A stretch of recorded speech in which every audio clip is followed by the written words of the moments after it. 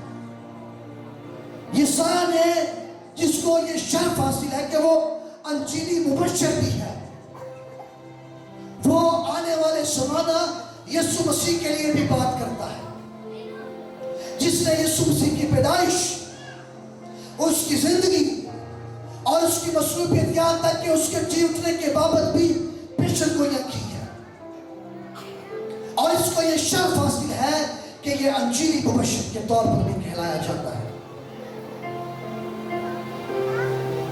آج بھی خدا کی آواز ہے, خدا کی یہ پکار ہے. کیوں؟ کیونکہ خدا کا کلام کل, آج, بلکہ اب تک یکساں ہے. آج بھی وہ آواز دے رہا ہے, اور اس کی آواز کے اندر یہ پکار ہے, اس کی آواز کے اندر یہ درد ہے.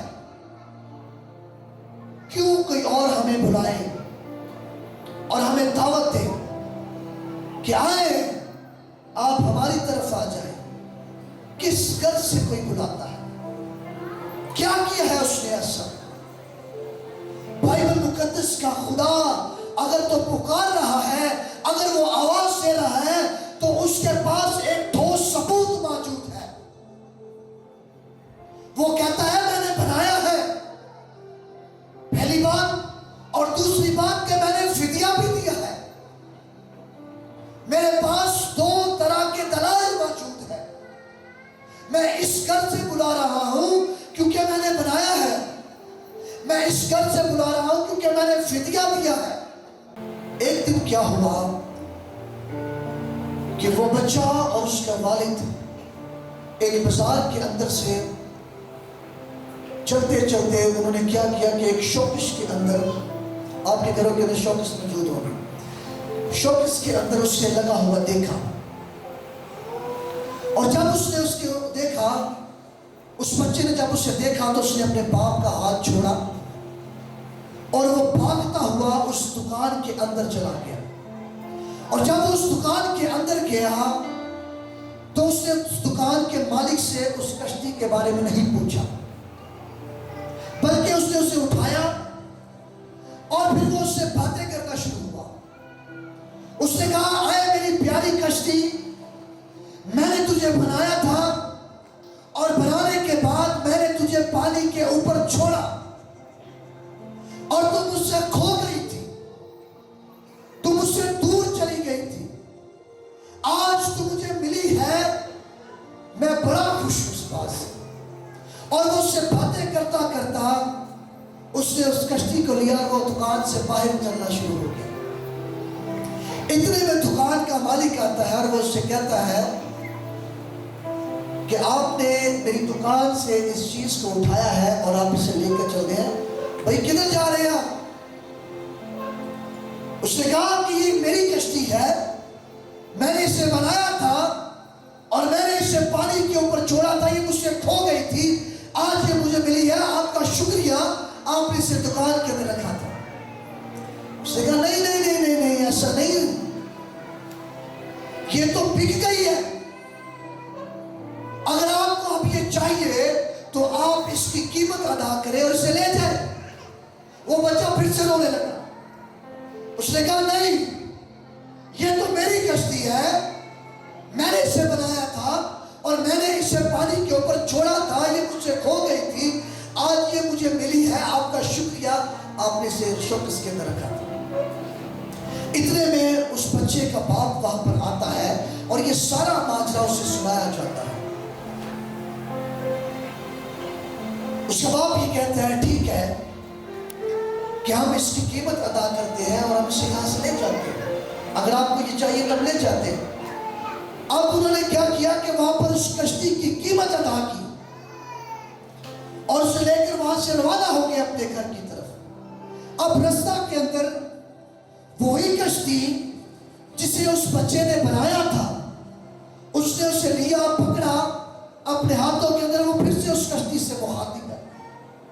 وہ اس سے بات کر رہا ہے اور اس سے کہتا ہے کہ آئے میری پیاری کشتی, میں نے تجھے بنایا تھا اور میں نے تجھے پانی کی سطح کے اوپر چھوڑا تھا, تم مجھ سے کھو گئی تھی.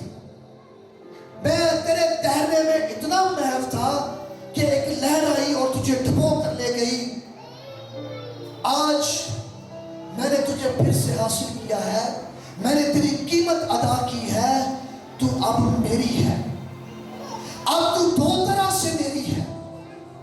پہلی بات کہ میں نے تجھے بنایا تھا, اب میں نے تیری قیمت ادا کی ہے, اب تو میری ہی ہے.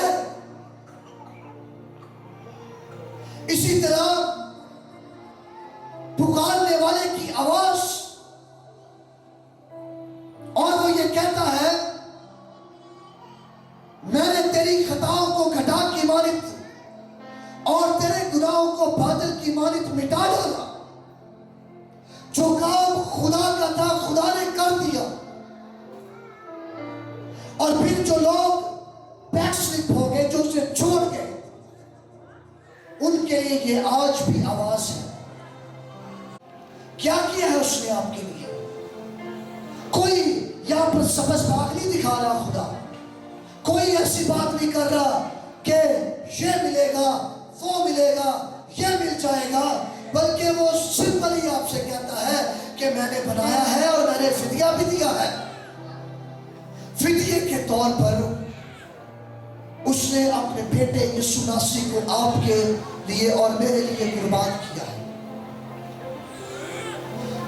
اسرائیل کے اندر بڑی قربانیاں گزرانی جاتی تھی, بڑے فدیے کے طور پر بچڑوں کو قربان کیا جاتا تھا, لیکن وہ فدیہ قبول نہ ہو سکا, گناہوں کا خاتمہ نہ ہو سکا, موت دنیا کے اندر پھیلتی چلی گئی.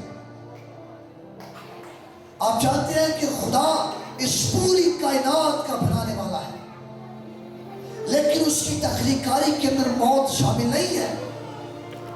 اس کی تخلیقاری کے اندر یہ بیماریاں شامل نہیں ہیں.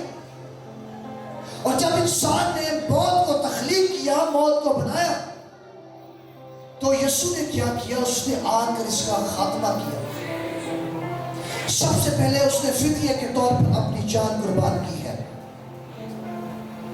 اس بات کو سمجھیے. آپ یہ ایمان رکھتے ہیں کہ اس نے آپ کو بنایا ہے اور آپ نے ہاتھوں کو اٹھائے؟ اگر آپ یہ ایمان رکھتے ہیں کہ اس نے آپ کو بنایا ہے تو اپنے ہاتھوں کو اٹھائے. کیا آپ یہ ایمان رکھتے ہیں کہ اس کے بیٹے یسوع مسیح نے کوہ کلوری کے اوپر اپنی جان کو قربان کیا ہے آپ کے لیے؟ کیا آپ یہ ایمان رکھتے ہیں؟ اس نے فدیے کے طور پر اپنی جان کو قربان کیا تھا.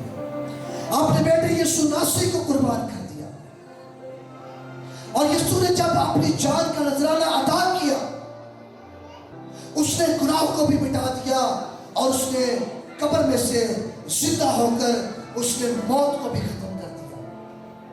ان دو چیزوں کا انسان تخلیقار ہے, یہ خدا کی تخلیقاری نہیں ہے. اور اس کے سبب کیا ہے کہ انسان اور خدا میں جدائی پیدا ہوئی, اور جب جدائی پیدا ہوئی تو اس نے اپنے بیٹے یسوع مسیح کو اس دنیا کے اندر بھیج دیا, جو انسانوں کے مشابہ ہو گیا, جس نے موت نہیں بلکہ صلیبی موت گوارا کی ہے. کتنی دکھ کی یہ بات ہوگی کہ آج بھی اگر ہم اسے چھوڑ چکے ہیں, اسے ہم نے پشے پست پھینک دیا ہے, تو کتنے دکھ کی بات ہے کہ جس کے بنائے ہوئے ہیں, جس نے فدیے کے طور پر اپنی جان کو ادا کیا ہے, اگر آج اسے چھوڑ چکے ہیں تو یہ بڑے دکھ کی بات ہے. آپ جانتے ہیں کہ جب آپ کسی کے پاس جائیں تو وہ آپ سے فدیہ لیتے ہیں. کسی بھی عالم, کسی بھی فاضل کے پاس آپ چلے جائیں, وہ فدیے کے طور پر آپ کو کہیں گے کہ ایک بکرا, ایک چھترا جو ہے وہ قربان کرو, ایک مرغی قربان کرو, اتنا پیسہ لے کر آؤ اور فدیہ دو تو تمہاری جان آرام پائے گی, تم اس عذاب سے بچ جاؤ گے. ورنہ کیا ہوگا, یہ واقعہ تمہارے ساتھ پیش آتے رہیں گے, تمہارے اوپر اسی طرح جو ہے وہ کوئی نہ کوئی علم چلتا رہے گا. فدیہ دو تو پھر تمہاری جان آرام پائے گی, پھر تم بچ جاؤ گے. اور بڑے لوگ ایسا کرتے بھی ہیں, وہ بڑی نظریں فدیے کے طور پر بڑے عالموں کے پاس لے کر جاتے ہیں. وہ انسانوں کے مشابہ ہو گیا, اس نے موت نہیں بلکہ صلیبی موت گوارا کی ہے تاکہ آپ بچ جائیں, تاکہ آپ بچائے جائیں, تاکہ آپ ہمیشہ کی زندگی پائیں, تاکہ آپ ہمیشہ کی زندگی کے دروازوں کے اندر داخل کیے جائیں. وہ ہلاکت نہیں چاہتا, وہ یہ نہیں چاہتا کہ آپ موت کے اندر اتار دیے جائیں, قبر کے اندر اتار دیے جائیں اور آپ قبر کے اندر ہی پڑے رہیں. وہ کہتے ہیں جہاں میں ہوں وہاں تم بھی ہو. کیسی بڑی محبت ہے خدا کی کہ وہ انسان سے روبرو کلام کرتا ہے, وہ پھر انسان سے آواز کے ذریعے سے کلام کرتا ہے. اس کی پکار ہے نبیوں کے وسیلہ سے, اس کی پکار ہے کائنوں کے وسیلہ سے. اور پھر کیا لکھا ہے کہ وہ انسانوں کے مشابہ ہو گیا. اور اس کا بیٹا یسوع ناصری یہ کہتا ہے کہ جس نے مجھے دیکھا اس نے باپ کو دیکھا, میں اور باپ ایک ہے, باپ مجھ میں ہے, میں باپ میں ہوں. جو کام باپ کرتا ہے وہ کام میں کرتا ہوں. باپ مردوں کو زندہ کرتا ہے, میں مردوں کو زندہ کرتا ہوں. باپ لنگڑوں کو چلاتا ہے, میں لنگڑوں کو چلاتا ہوں. باپ اندھوں کو آنکھیں دیتا ہے, میں اندھوں کو آنکھیں دیتا ہوں. یہ اس کی محبت ہے کہ وہ انسانوں کے مشابہ ہو گیا اور اس نے انسانوں کی صورت اختیار کر لی. اور پھر اس نے کیا کیا, آج بھی وہ آپ کے درمیان میں موجود ہے. پہلے وہ آپ کے ساتھ تھا, آج وہ آپ کے اندر اتر چکا ہے. کیسی بڑی یہ محبت ہے خدا کی. پہلے اس کی آواز ہے, پھر وہ اس دنیا کے اندر آ چکا ہے تاکہ فدیے کے طور پر اپنی جان کو قربان کرے. اور پھر بھی اس نے ہمیں چھوڑا نہیں, اس نے ہر فرد بشر کے لیے دروازوں کو کھول دیا ہے. جو کوئی اس پر ایمان لائے, البتہ وہ یہ اقرار کرے کہ یسوع مسیح میرے گناہوں کے لیے مرا اور دفن ہوا اور کتاب مقدس کے مطابق تیسرے دن مردوں میں سے زندہ ہوا, اس کا یہ اقرار اسے ہمیشہ کی زندگی دیتا ہے. ہاللیلویا. وہ اسے جنت الفردوس کے دروازوں کے اندر انٹر کرتا ہے. کوئی سبز باغ نہیں ہے کہ وہ آپ کو سبز باغ دکھائے, آپ کو وہاں پر یہ ملے گا وہ ملے گا. نہیں نہیں نہیں نہیں, وہ ایسی بات نہیں کرتا. وہ صرف اتنا ہی بیان کر رہا ہے کہ اگر میرے بنائے ہوئے ہو, میں نے بنایا ہے, تو وہ فدیے کے طور پر مالکانہ حقوق بھی رکھتا ہے. جب آپ کسی چیز کو خریدیں گے نا تو پھر آپ اس پر اپنا مالکانہ حقوق رکھتے ہیں, کیونکہ آپ نے اسے خریدا. آپ کسی گاڑی کو خریدیں, آپ اس کے مالک ہیں, آپ اس پر مالکانہ حقوق رکھتے ہیں. تو جب اس نے آپ کو خریدا ہے, جب اس نے فدیے کے طور پر اپنی جان کو قربان کیا ہے اور اپنے بیش قیمتی لہو سے خریدا ہے, تو پھر وہ مالکانہ حقوق بھی رکھتا ہے. وہ آپ کا مالک بھی بن جاتا ہے, وہ آپ کا خالق بھی بن جاتا ہے. پھر اس کے لیے بنائے ہوئے ہیں. پھر کیوں کوئی کوئی اور آواز دے گا؟ پھر کیوں کوئی اور کسی اور کی منادی پر ہم چل پڑے، کسی اور کے پیچھے ہم چل پڑے؟ کیا آپ یہ ایمان رکھتے ہیں کہ بائبل مقدس کا ایک ایک لفظ، ایک ایک حرف، ایک ایک شوشہ، ایک ایک نقطہ یہ روح القدس کی تعریف سے ہے؟ بولے بھی کہ میں تو نہیں بولنا ہے، سچی تسی بول۔ کیا آپ یہ ایمان رکھتے ہیں کہ یہ روح القدس کی تعریف ہے؟ یہ نبیوں کے وسیلہ سے لکھوایا گیا، یہ روح القدس کی تعریف ہے، اور یہ اپنی صحت و صداقت میں قائم ہے۔ جس خدا نے اسے لکھوایا ہے نا، وہ اس کی حفاظت کرنا بھی جانتا ہے، وہ اس میں رد و بدل نہیں آنے دے سکتا۔ کیوں؟ کیونکہ یہ روح القدس کی تحریر ہے، یہ نبیوں کے وسیلہ سے لکھی گئی ہے۔ اور آج آپ جانتے ہیں کہ کیوں زندگیاں ہلاک ہوئی چلی جاتی ہیں، زندگیاں اندھیروں کے اندر ہیں، وہ ویرانیوں کے اندر ہیں۔ بائبل مقدس کے اندر لکھا ہے، نبی فرماتا ہے میرے لوگ عدم معرفت سے ہلاک ہوئے، چونکہ تو نے معرفت کو رد کیا، اس لیے میں بھی تجھ کو رد کروں گا تاکہ تو میرے حضور سے کاہل نہ ہو، اور چونکہ تو اپنے خدا کی شریعت کو بھول گیا ہے، اس لیے میں بھی تیری اولاد کو بھول جاؤں گا۔ ہوشیار نبی کے وسیلہ سے خدا کلام کرتا ہے اور ان سے کہتا ہے کہ میرے لوگ عدم معرفت سے ہلاک ہوئے چلے جاتے ہیں۔ آپ جانتے ہیں کہ عدم کیا ہے؟ اس کا مطلب ہے کہ کسی چیز کا نہ ہونا، اور معرفت یعنی علم الہیات، خدا کے علم کو جاننا، علم غیب کو جاننا، خدا کی ذات و افعال کے بارے میں جاننا، یہ علم ہے، خدا کی معرفت کی باتیں ہیں۔ اور یہاں پر خدا بیان کرتا ہے، وہ کہتا ہے کہ میرے لوگ عدم معرفت سے ہلاک ہوئے جاتے ہیں،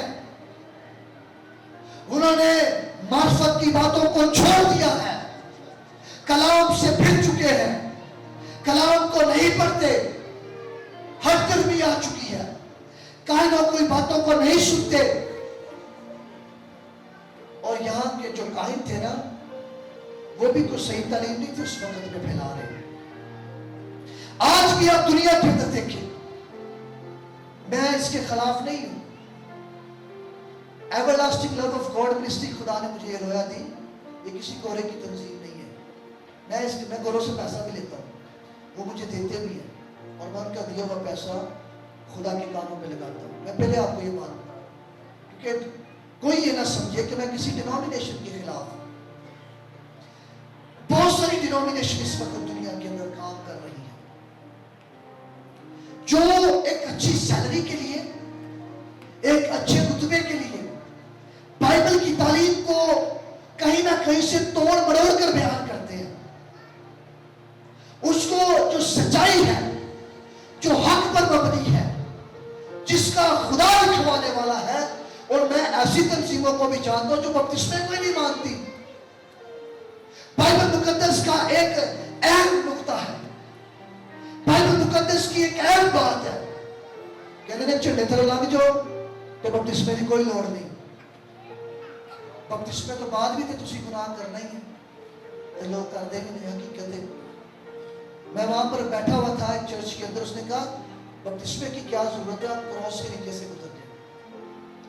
میں سوچنے کے اوپر مجبور ہو گیا کہ انسان گلے کے اندر کراس پہنتا ہے اور اس کے بہت قریب ہے، تو گلے چ کراس پا کے بھی وہ گناہ کر لیتا ہے، خطا بھی کر لیتا ہے کہ نہیں؟ تو پھر کراس تو لگ کے کہڑا گناہ نہیں ہونا، پھر بھی ہو جاتا ہے۔ جب یسوع نے یہ کیا تو پھر آپ کیسے اسے کنڈیم کر سکتے ہیں؟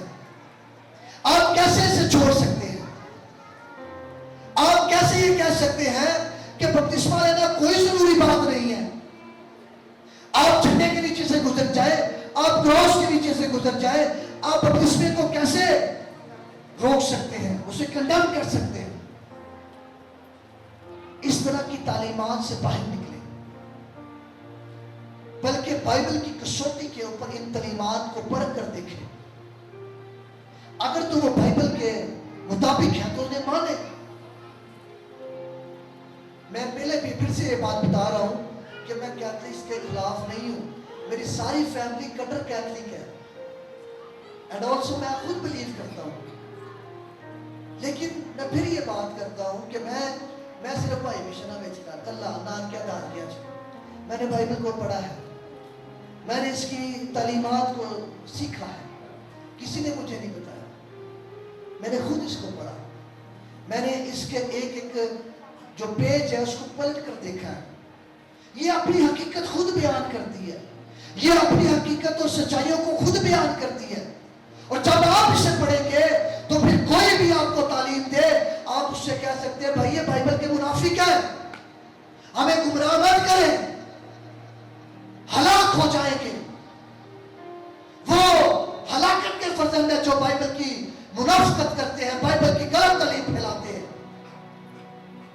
میں یہاں پر اس لیے نہیں کھڑا کہ مجھے کسی نے پیسے دیے تو میں تعلیم کو دے رہا ہوں، یہ میرا پیشن ہے، یہ میرے اندر خدا کے کلام کی وہ ویژن ہے جو اس نے مجھے دیا ہے۔